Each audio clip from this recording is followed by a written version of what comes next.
Eu sempre acreditei que a vida era como uma empresa. Se você investe dedicação, paciência e lealdade, o retorno é garantido. Meu nome é Elisângela. Eu era chefe no departamento de logística, uma mulher que subiu degrau por degrau com esforço próprio. Foi lá que conheci o Pedro. Ele era meu subordinado, um pouco atrapalhado no início, mas tinha um sorriso que parecia iluminar até os dias mais cinzentos de escritório. Eu o treinei, dei a ele as ferramentas para brilhar e no processo entreguei meu coração. Quando nos casamos parecia que eu tinha tudo. Minha família o amava. Minha irmã mais nova, a Carla, vivia dizendo o quanto eu tinha sorte. Você tirou a sorte, grande Elis, ela repetia, com um brilho estranho nos olhos que na época eu interpretei como admiração. Carla sempre foi a caçula protegida, instável, saltando de namoro em namoro enquanto eu era o pilar da família. O primeiro sinal de que a estrutura estava ruindo veio de forma sutil. Pedro, que antes compartilhava cada detalhe do seu dia, começou a se tornar um estranho. Viagem de negócios, a ele dizia. Reunião de emergência, ele justificava ao chegar às 2 da manhã. Eu, como uma esposa dedicada e profissional compreensiva, o apoiava. Eu achava que o peso da promoção que ele recebeu, graças à minha indicação, o estava sobrecarregando. O ápice da minha negação foi o spa. Eu reservei um final de semana de luxo para nós dois. Precisávamos nos reconectar. Mas, na última hora, o trabalho a chamou. Pedro disse que não poderia ir, frustrada, mas decidida a não desperdiçar a reserva, convidei minha mãe. Mal sabia eu que aquele seria o último dia da minha vida de ilusões. Ao chegarmos ao hotel, o ar faltou nos meus pulmões. Lá estava ele. No saguão, segurando malas que eu mesma ajudei a arrumar. Mas ele não estava sozinho. De mãos dadas com ele, rindo como se o mundo pertencesse a eles, estava Carla, minha irmã. O choque foi tão violento que o chão pareceu sumir. O Pedro, o homem que eu ajudei a construir uma carreira, e a Carla, a irmã que eu sempre protegi, estavam vivendo uma vida secreta às minhas custas. Minha mãe ao meu lado, ficou em silêncio absoluto, mas seus olhos queimavam. Ali, naquele estacionamento, enquanto eu via os dois entrarem no quarto que era para ser meu, a Elisângela gentil morreu. Em seu lugar, nasceu alguém que eles não estavam preparados para enfrentar. O trajeto de volta do hotel foi um borrão. Minha mãe segurava minha mão com uma força que eu não sabia que ela tinha. Eu não chorei. O choque tinha sido tão profundo que pareceu anestesiar meus canais lacrimais, deixando no lugar apenas um frio enorme. Não diga nada a ele ainda, Elisângela, minha mãe sussurrou. O silêncio é a sua melhor arma agora. Eu entendi o recado. Se eu explodisse naquele momento, eles teriam tempo de se vitimizar ou de esconder o que restava. Passei os dias seguintes agindo como uma atriz digna de um Oscar. Quando Pedro chegava em casa fingindo cansaço da sua viagem de negócios, eu perguntava como tinha sido o trabalho. Eu sentia nojo cada vez que ele tentava me dar um beijo na bochecha, mas eu retribuía com um sorriso mecânico. Por dentro eu estava fazendo o inventário da minha vida. Liguei para o RH da nossa empresa. Como eu tinha uma posição de liderança, não foi difícil descobrir a verdade. Pedro não tinha viagens de negócios agendadas há meses. Na verdade, a performance dele estava caindo drasticamente. Ele estava usando o tempo da empresa para se encontrar com a Carla. Aquela constatação foi o último prego no caixão do meu respeito por ele. Ele não estava apenas me traindo, ele estava destruindo a carreira que eu ajudei a construir. Minha vingança começou nos detalhes. Enquanto Pedro dormia o sono dos justos, eu estava no escritório de um advogado às 7 da manhã. Quero o divórcio, eu disse, e quero que ele não saiba de nada até que eu esteja fora daquela casa.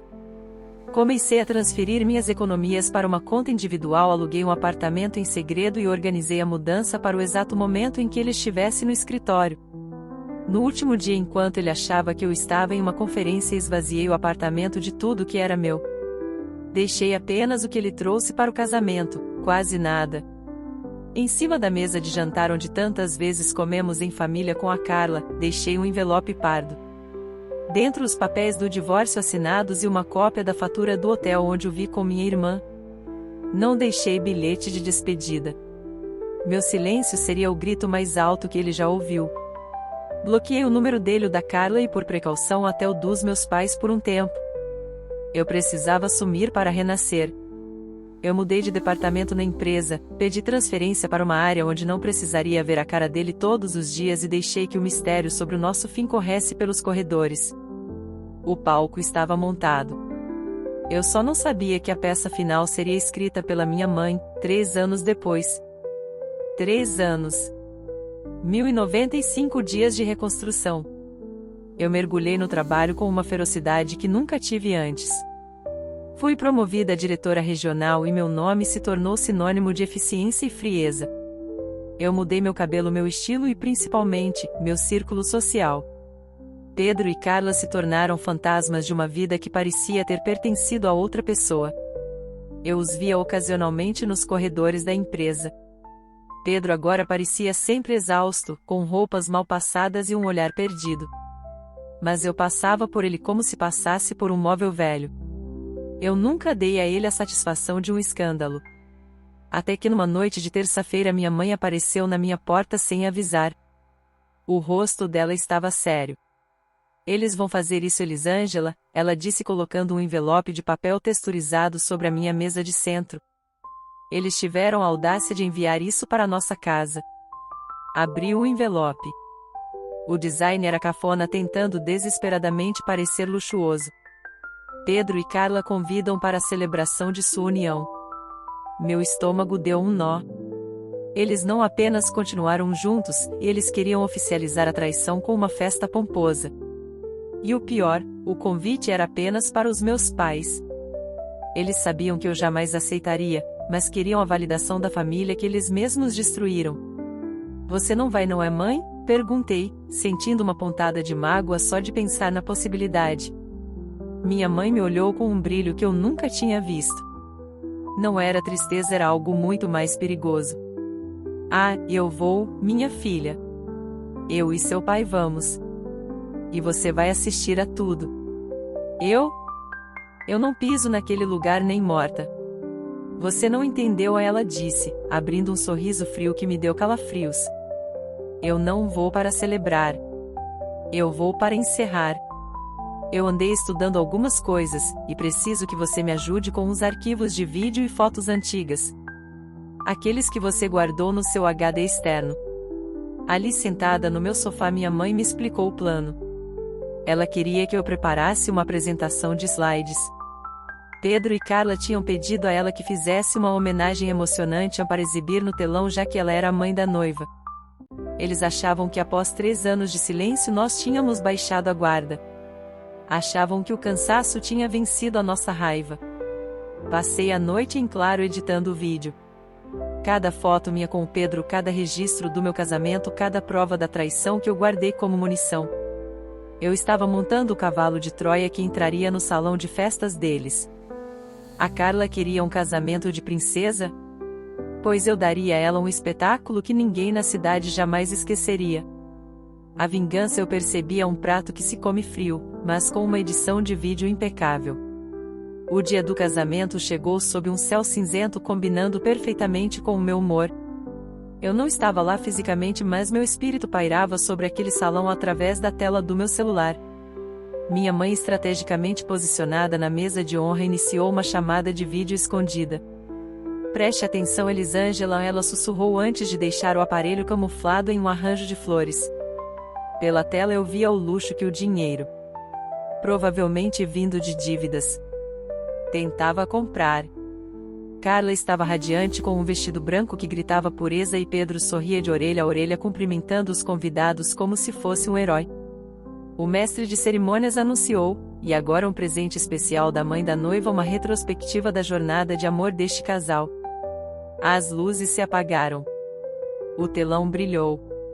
A música começou doce, mas as imagens não eram o que eles esperavam.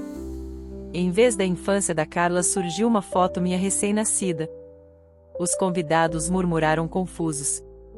O narrador, seguindo o roteiro que minha mãe entregou, continuou falando sobre a noiva dedicada, mas as fotos no telão mostravam a minha formatura, o meu sucesso na empresa e, finalmente, o meu casamento com Pedro. O silêncio no salão ficou tão pesado que eu conseguia sentir através da conexão digital. A câmera da minha mãe captou o rosto de Carla ficando pálido, uma mancha branca de puro terror. No telão a música mudou para um tom sombrio. Surgiu a foto icônica, Pedro e Carla de mãos dadas no spa na data exata em que ele deveria estar em uma viagem de negócios. Mãe, para com isso. Desliga isso agora, eu ouvi o grito histérico da Carla ao fundo. Mas minha mãe não parou. Ela se levantou, caminhou até o palco e pegou o microfone com a autoridade de uma rainha. Vocês pediram uma homenagem à verdade, então aqui está. A voz dela ecoou pelo salão. Este casamento não nasceu do amor, nasceu da traição. Pedro não está se casando com uma mulher nova, ele está oficializando o crime que cometeu com a própria cunhada. Eles queriam que eu celebrasse? Pois eu celebro o fim da minha paciência. Pedro tentou intervir, mas os convidados, muitos deles colegas de trabalho que não sabiam dos detalhes sórdidos, já estavam de pé cochichando, gravando com os celulares. A reputação que Pedro tanto tentou preservar no escritório estava sendo incinerada em 4K. Carla caiu em prantos, borrando a maquiagem cara enquanto meu pai apenas observava de braços cruzados a destruição do castelo de mentiras que eles construíram. Eu, do outro lado da tela, senti um peso de 3 anos ser retirado dos meus ombros. Não era alegria, era o alívio profundo de ver a justiça sendo servida com o buffet de luxo que eu nunca cheguei a provar. Depois do escândalo no casamento, o mundo de Pedro e Carla desmoronou mais rápido do que eu imaginei. O vídeo da homenagem viralizou nos grupos de WhatsApp da empresa em menos de 24 horas. Na segunda-feira seguinte, o clima no escritório era de funeral. Mas não para mim. Eu caminhei pelos corredores de cabeça erguida, sentindo que o ar finalmente estava limpo. Pedro foi chamado à sala da diretoria.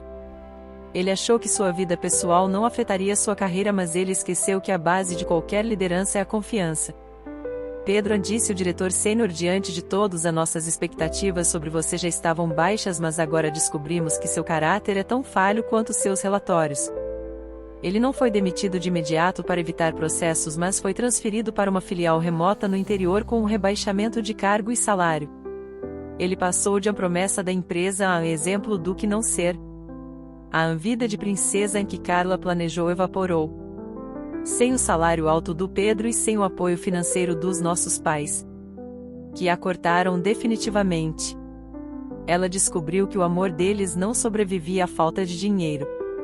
Carla, que nunca tinha segurado uma vassoura na vida, viu-se obrigada a trabalhar em 2 empregos para pagar as dívidas da festa de casamento que acabou em desastre. O homem maravilhoso que ela roubou de mim revelou-se um fardo, ele passou a descontar nela a frustração pelo fracasso profissional. Em menos de 6 meses, ela o abandonou por um aventureiro que prometia dinheiro fácil apenas para descobrir que o novo sujeito era um golpista que a deixou com ainda mais dívidas. A última vez que ouvi falar dela, minha mãe me contou que ela tentou bater a porta de casa chorando, pedindo para voltar. Minha mãe, com a mesma firmeza que teve no altar, não abriu o portão. Você escolheu sua família naquele hotel, Carla. Agora viva com ela, foi tudo o que ela disse. Quanto a mim, eu não sinto mais raiva. A vingança me deu o fechamento que o silêncio não permitiu, mas o que me deu paz foi o meu próprio crescimento. Hoje olho para o espelho e não vejo mais a mulher traída. Vejo uma mulher que aprendeu que o valor de uma pessoa não está em quem ela tem ao lado, mas na integridade que ela carrega no peito. O que vai e volta. E o que ficou comigo foi a minha dignidade e um futuro brilhante que eu mesma construí. A história deles terminou em cinzas, a minha está apenas começando o próximo capítulo.